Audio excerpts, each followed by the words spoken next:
Hola a todos, soy Andrés Felipe Flores, feliz año y bienvenido a un nuevo video de tutorías medicina interna. El día de hoy vamos a estar hablando acerca de hipercalcemia maligna. Recuerden que si quieren apoyar este tipo de contenido pueden suscribirse, dejar un like y darle a la campanita.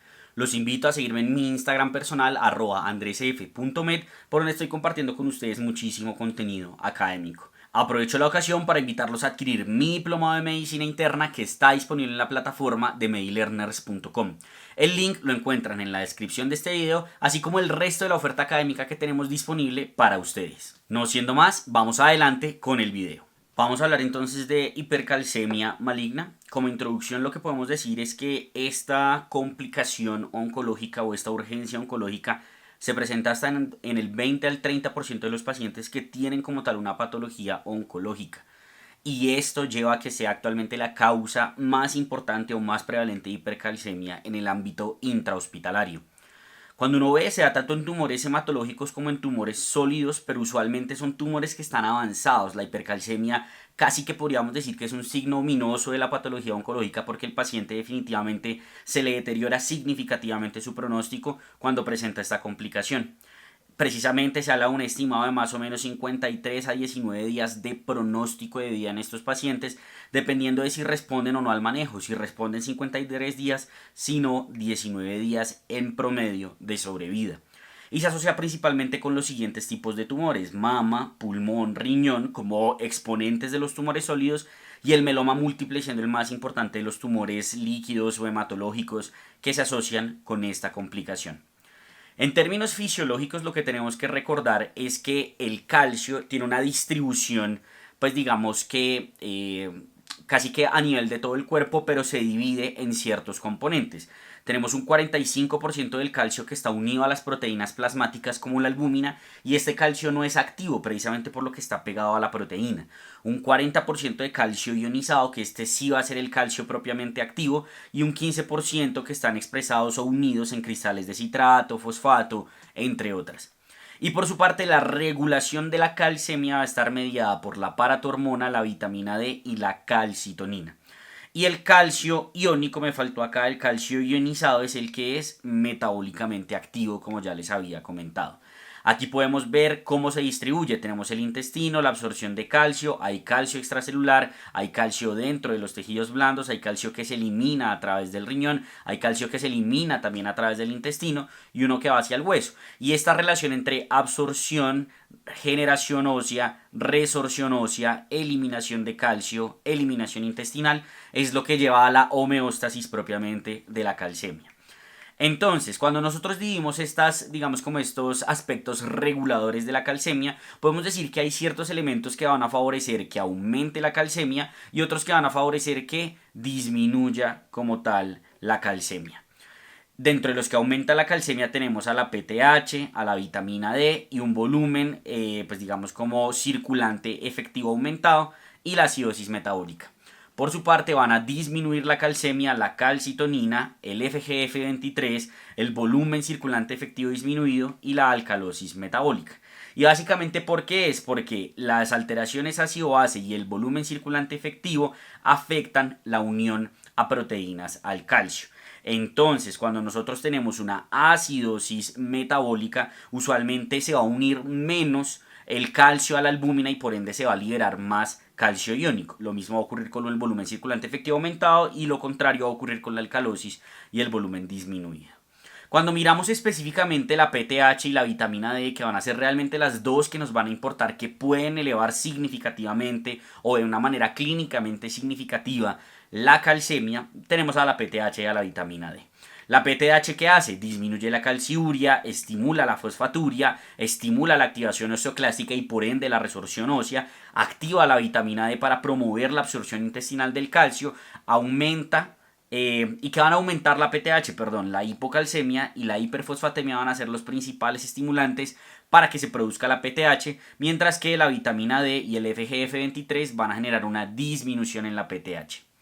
En cuanto a la vitamina D se forma en la piel y también la adquirimos a través de la ingesta, usualmente en forma de colecalciferol. Posteriormente, la vitamina D se va a activar en el hígado en su carbono 25, que es la 25-hidroxivitamina D, que es la más prevalente a nivel corporal, Y finalmente se da una segunda hidroxilación en el riñón en el carbono 1, entonces tenemos la 1,25 hidroxivitamina D, que va a ser propiamente la forma activa de la vitamina D, que lo que va a hacer es aumentar la absorción intestinal y, como vimos acá, va a generar una disminución en la producción de la PTH. En cuanto a la PTH, digamos que lo que hace la PTH, como podemos ver, la regulación de la PTH, la hipocalcemia y la hiperfosfatemia la van a aumentar, la van a disminuir la vitamina D y FGF23, como ya habíamos mencionado, y ya habíamos mencionado también parte pues, de su actividad. Lo mismo ocurre entonces con la vitamina D, la producción está mediada por la ingesta, por producción cutánea, el metabolismo hepático y renal, y lo que van a hacer es aumentar la absorción intestinal, favorecer la mineralización ósea, hacer un feedback negativo en el riñón y otras no relacionadas con la calcemia. En cuanto a las que disminuyen la calcemia, tenemos la calcitonina y el FGF23. La calcitonina va a ser exactamente lo opuesto a la PTH, va a estar regulada netamente por la calcemia. ¿Listo? Mientras que el FGF23 va a inhibir la absorción renal de fósforo, va a inhibir la activación de la vitamina D y va a inhibir la activación de la PTH. Teniendo esto en mente, podemos entonces entrar a hablar de la fisiopatología de cómo los tumores pueden generar hipercalcemia. Cuando miramos en general se habla de 3 mecanismos, pero cuando uno lee más a profundidad puede llegar a encontrar incluso hasta 5 mecanismos fisiopatológicos de hipercalcemia maligna. El más importante de todos definitivamente es la hipercalcemia humoral, en donde lo que tenemos es la producción de un péptido relacionado o un péptido semejante a la PTH, que sin ser la PTH es un péptido semejante que se produce de forma paraneoplásica y que va a ejercer una acción muy semejante a la PTH, exceptuando la activación de la vitamina D, como vamos a ver ahorita. Lo segundo es la hipercalcemia osteolítica, en donde a través de básicamente metástasis realmente osteolíticas y el microambiente tumoral que se da en esa metástasis osteolítica, vamos a tener la producción de hipercalcemia. Vean que solo es el 20% de los casos, mientras que esta es el 80%. Y tenemos en menor prevalencia el tercero que uno más lee, que es la producción ectópica o la activación más bien ectópica de 1,25 hidroxivitamina D, en donde sobre todo las patologías granulomatosas lo que van a hacer es activar en el carbono 1 a la vitamina D, a la 25 hidroxivitamina D, sin depender propiamente del riñón, y eso puede generar hipercalcemia. Y tenemos un cuarto mecanismo que pues es muy poco descrito, pero es la producción ectópica de PTH, en donde ya no estamos hablando de un péptido relacionado, sino propiamente de una producción anómala de PTH en un tejido que no debería producirlo, como en tumores neuroendocrinos o cosas por el estilo. Y como les dije, si uno lee más a fondo puede encontrar una quinta, que la quinta es la producción propia de PTH a nivel de la paratiroides, y eso se da principalmente en adenomas paratiroideos o en, digamos, como patologías malignas propiamente de la paratiroides, y podría haber hipercalcemia secundaria a eso. Entonces, cuando entramos a detalle a cada uno de estos mecanismos fisiopatológicos, cuando hablamos de la producción de la péptido relacionado o el péptido semejante a la PTH, como ya dijimos, es la causa más común y principalmente lo vamos a tener en tumores sólidos, aunque algunos linfomas pueden generarlo, pero aquí es principal. Por ejemplo, pulmón es un aspecto muy importante acá, riñón también, que puede llegar a generarlo, e incluso mama. Es una hormona que se puede llegar a producir normalmente en algunos tejidos neuroendocrinos, pero aquí se produce de manera anómala y de manera exagerada, y va a empezar a emular la acción de la PTH. Específicamente, ¿cuál? Aumentar la resorción ósea, disminuir la depuración del calcio, pero algo importante es que no activa la vitamina D y por ende no aumenta la absorción intestinal ni aumentan los niveles de vitamina D cuando uno los mide como tal en estos pacientes. Usualmente, digamos que cuando hay niveles muy elevados de este péptido, que uno podría llegar a medirlo, aunque en nuestro medio no es lo más fácil de hacer, indica una pobre respuesta al manejo, y a nivel paraclínico lo que vamos a encontrar es el péptido relacionado aumentado, una PTH, es decir, la normal, la endógena baja, y una hidroxivitamina de 1,25 normal o baja. Se ha descrito, como les había dicho, el quinto mecanismo de la producción de PTH irregular en hiperparatiroidismo primario o en cáncer de paratiroides. El segundo mecanismo entonces que habíamos hablado eran las metástasis osteolíticas, que como ya habíamos dicho representa el 20% de los casos. ¿Dónde vamos a encontrar esto? Algunos tumores sólidos, como por ejemplo mama, podemos llegar a encontrarlo ahí, riñón también podríamos tenerlo ahí, pero definitivamente el más importante de todos es el mieloma múltiple, con sus múltiples lesiones líticas que genera a nivel óseo, ¿cierto? Se da la activación de los osteoclastos. Básicamente, ¿por qué? Porque en el microambiente tumoral se produce péptido relacionado a la PTH de forma local más no sistémica, y otros péptidos como citoquinas proinflamatorias, entre otras, que lo que hacen es aumentar esa resorción ósea, activar al osteoclasto y por ende producir mayor hipercalcemia. En tumores sólidos uno puede ver una metástasis clara, mientras que en mieloma van a ser múltiples metástasis. En cáncer de mama el tamoxifeno puede llegar a generar una hipercalcemia severa por liberación de factores tumorales, entonces hay que tener cuidado con eso. ¿Y qué vamos a tener a nivel paraclínico? A nivel paraclínico vamos a tener una disminución de la hidroxivitamina D, de la PTH, del péptido relacionado a la PTH. ¿Listo? En cuanto a la producción de 1.25 hidroxivitamina D, recordemos que aquí no es que se produzca la vitamina D, sino que se genera esta primera hidroxilación de la vitamina D que usualmente ocurría a nivel renal. Y esto va a ocurrir principalmente en linfomas, linfoma Hodgkin, linfoma no Hodgkin, e incluso este mecanismo lo podemos llegar a encontrar en patologías no oncológicas, como podría ser por ejemplo la tuberculosis, como podría ser por ejemplo la sarcoidosis, como podría ser por ejemplo todo lo que sea por ejemplo granulomatosis, por ejemplo lo que antes conocíamos como el Wegener, granulomatosis con poliangeitis. Ahí lo podemos llegar a encontrar, porque esa formación de granulomas y la activación monocítica que hay dentro de los mismos es lo que lleva a esa hidroxilación del carbono 1 de la 25 hidroxivitamina D. Y finalmente tenemos la producción ectópica de PTH, muy poco frecuente, lo podemos encontrar en el disgerminoma de ovario, en algunos tumores de célula pequeña, carcinoma papilar, gástrico, unos tumores neuroendocrinos, entre otras. Aquí podemos ver un resumen de las etiologías según cada uno de estos mecanismos fisiopatológicos que acabamos de explicar. Fíjense cómo en la hipercalcemia humoral definitivamente tenemos carcinomas escamocelulares, renal, vejiga, mama, ovario, próstata, colorectal, entre otras. En cuanto a las metástasis osteolíticas, mama y mieloma van a ser lo más importante. En la producción ectópica o en la activación ectópica de la 1,25 hidroxivitamina D, los linfomas en general y los disgerminomas ováricos, y en producción ectópica de PTH vamos a tener tumores neuroectodérmicos, rabdomiosarcoma, ovario, pulmón, entre otras. Y si miramos cuáles son las malignidades o las patologías oncológicas más asociadas a hipercalcemia independientemente de la etiología, vamos a tener a pulmón, a mama y a mieloma múltiple como los tres exponentes más importantes. ¿Listo? Clínicamente, ¿cómo se van a presentar estos pacientes? Se suele manifestar usualmente cuando el calcio es mayor a 12 en escenarios agudos o mayor a 14 en escenarios crónicos. Y podemos tener muchos síntomas neuropsiquiátricos, gastrointestinales, renales, cardiovasculares, musculoesqueléticos. Veamos qué se puede generar a nivel de cada uno de ellos. A nivel neuropsiquiátrico puede haber ansiedad, depresión, disfunción cognitiva, y si el calcio es mayor a 12 podemos tener incluso alteración en el estado de la conciencia. A nivel gastrointestinal, constipación, anorexia y náusea, y en raras veces pancreatitis y úlcera péptica. Y a nivel renal, que este es uno muy importante, podemos tener poliuria, polidipsia, porque ¿qué va a haber aquí? Diabetes nefrogénica. ¿Listo?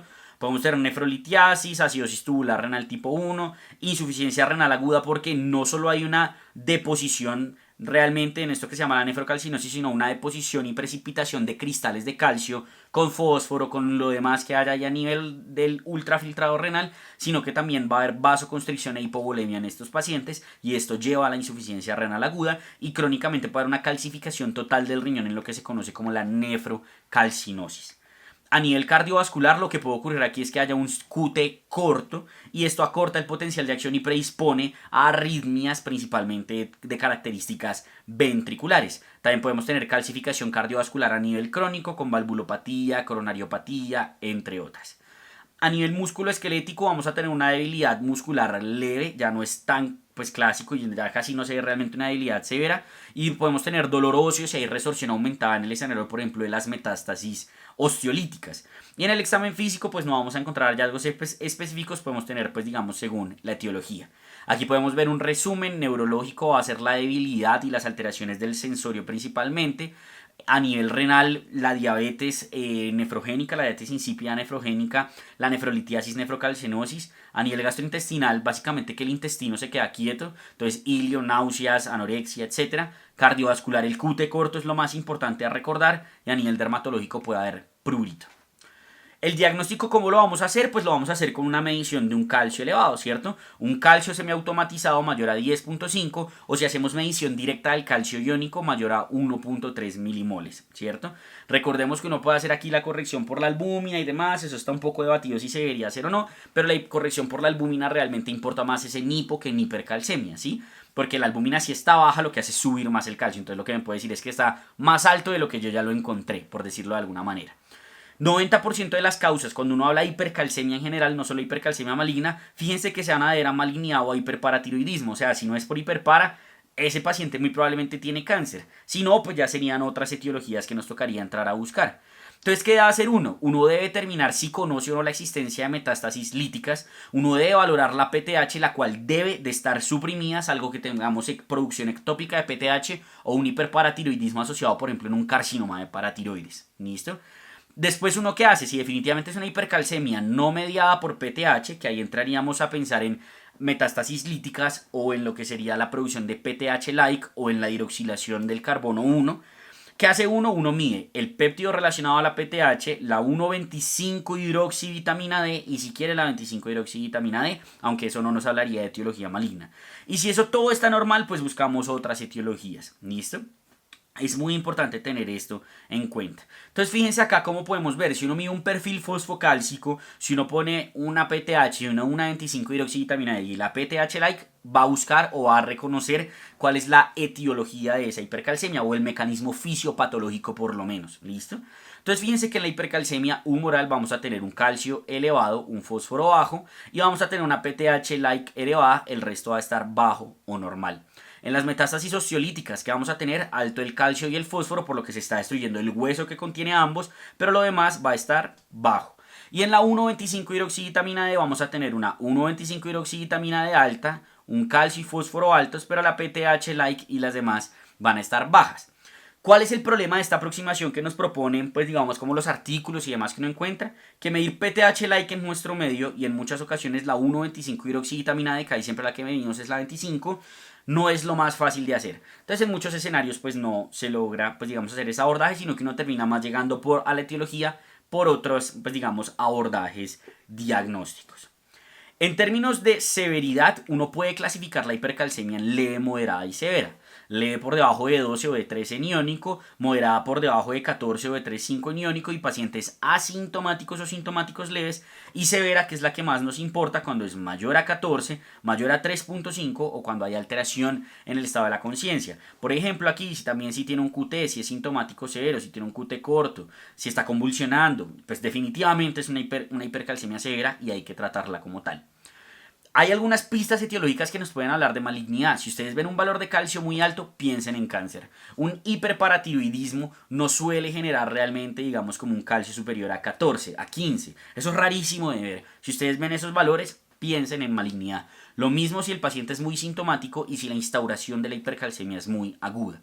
Aquí tenemos un abordaje que nos propone, por ejemplo, Aptuate, que lo que podemos ver es que nos dicen, confirme que el calcio esté elevado, repítalo, si mida la PTH. Si la PTH está elevada, pues es un hiperpara primario. Si la PTH está elevada o normal, considere, pues digamos, como un hiperpara normocalcémico o la hipercalciuria hiperfamiliar o cosas por el estilo.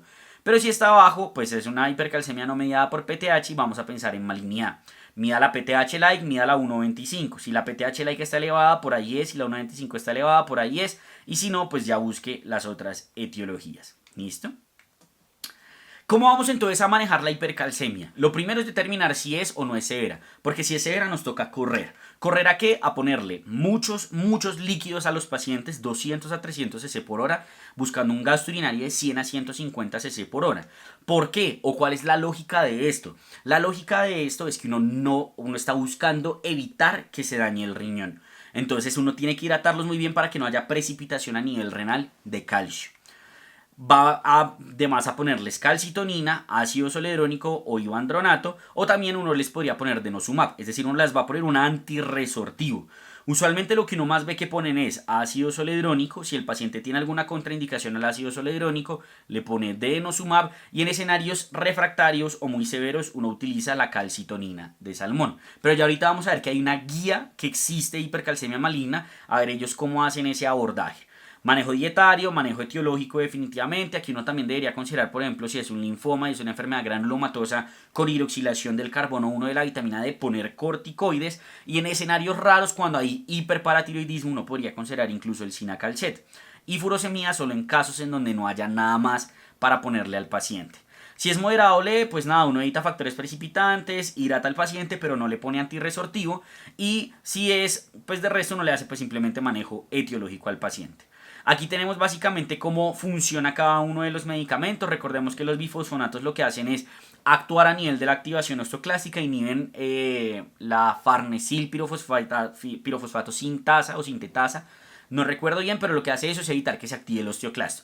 Y el denosumab lo que hace es ser un anticuerpo monoclonal contra el RANK ligando, que el RANK ligando es el encargado de activar con el RANK a los osteoclastos. Y a fin de cuentas lo que hacen es evitar la resorción ósea. Eso es lo que queremos hacer con los bifosfonatos y con el denosumab. ¿Listo?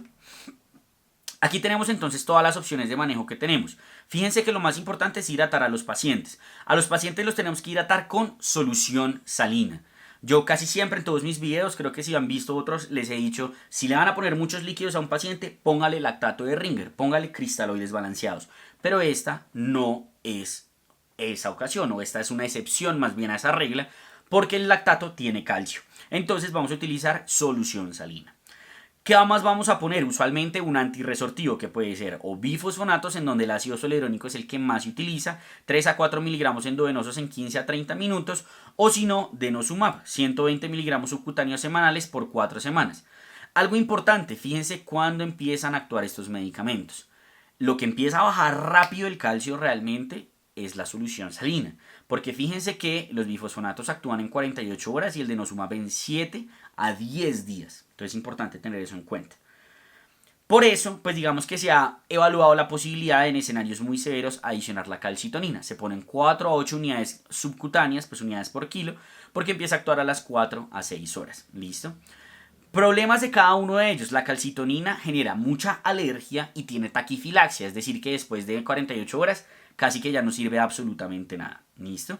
Los bifosfonatos tienen un montón de eventos adversos, pero lo más importante que siempre tenemos que pensar es la nefrotoxicidad. Sí, puede hacer osteonecrosis de mandíbula, sí, puede hacer fractura típica de fémur, sí, puede hacer flu-like, pero eso no es muy común y pues aquí estamos hablando de una urgencia que puede matar al paciente. Entonces la que más tenemos que tener en mente es nefrotoxicidad, tomarle una función renal a ese paciente antes de ponerle bifosfonatos, porque si la función renal está muy alterada, pues no se lo vamos a poder poner. Y en esos escenarios vamos a preferir el denosumab. Riesgos del denosumab, principalmente, puede generar mucha hipocalcemia. También puede generar diarrea, disnea, entre otras, pero pues digamos que la más importante es la hipocalcemia que tenemos que tener en mente. ¿Listo? ¿Qué otras cosas podríamos utilizar? Corticoides, como les había dicho, solo en el escenario de las patologías que tengan como mecanismo fisiopatológico la hidroxilación de la vitamina D. Se utiliza 200 a 400 miligramos de hidrocortisona y luego prednisolona a dosis elevadas y empieza a actuar más o menos hacia los 7 días. Problemas, pues todos los problemas de los corticoides. Y el cinacalcet, que el cinacalcet nos va a servir cuando tenemos esa elevación de la PTH, porque el cinacalcet es un análogo de PTH que lo que hace es competir a nivel de la paratiroides en los sitios en donde se estimula la producción de la PTH. ¿Listo? Y se utiliza 30 miligramos 2 veces al día o 90 miligramos 4 veces al día. ¿Listo? Pues 30 a 90 más bien. Más o menos así funcionaría. Entonces, ¿qué nos dice la guía? Es una guía europea reciente, fíjense, del 2023. Nos dice, vea, si todo lo que usted acaba de decir, lo que yo les expliqué, tal cual, usted va a clasificar la hipercalcemia en leve, moderada y severa, como ya habíamos dicho. Si es leve, hidrate a su paciente, no tiene que hacer absolutamente nada más. Si es moderada y es crónica y asintomática o levemente sintomática, también solo hidrátelo. ¿Listo? Ahora, si es moderada y es aguda, que es muy probable que entonces dentro de poco ese paciente le va a progresar a severa, ¿qué va a hacer usted? Hágale una adecuada hidratación y póngale un antirresortivo, que puede ser denosumab o bifosfonato. Pero aquí hay algo muy interesante que pues por lo menos yo no había leído hasta antes de ver esta guía, y es que ellos dejan esta recomendación. Sugerimos utilizar denosumab sobre bifosfonatos.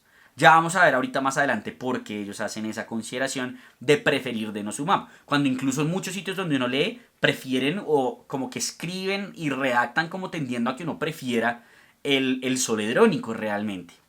Y cuando es refractaria, cuando es recurrente o cuando es severa, ¿qué va a hacer uno? Le va a poner bifosfonatos o denosumab, pero fíjense que aquí nos dejan. La calcitonina se debería considerar cuando es severa. ¿Listo? O sea, en severa uno también debería considerar adicionarle calcitonina al antirresortivo. Y dejan acá poblaciones especiales asociadas a alta producción de calcitriol, póngale salina y corticoides. Aquí, salvo que sea, pues digamos como refractaria, no hay que ponerle bifosfonatos. Y si es por carcinoma que produce PTH, hidratación, calcimimético o antirresortivo. No se tienen que poner los dos de una. ¿Listo? Si después de eso no funciona, pues póngale el otro, ¿cierto? Le va a poner es uno o el otro, y si es refractario, pues póngale el otro que no le puso en combinación desde el inicio. Y aquí entonces les dejo con esta última diapositiva de por qué denosumab. En por qué denosumab, fíjense aquí que cuando uno mira en términos de hazard ratios o riesgos relativos, todo es exactamente igual, exceptuando este, Skeletal Related Events. Los eventos esqueléticos relacionados a patologías oncológicas son básicamente que los pacientes no se fracturen, no requieran cirugía, no requieran radioterapia y no tengan compresión medular. Si mal no recuerdo, son esos 4. Entonces resulta que cuando comparan a largo plazo utilizar para hipercalcemia maligna bifosfonatos versus denosumab, el denosumab se asocia con una menor incidencia de eventos esqueléticos.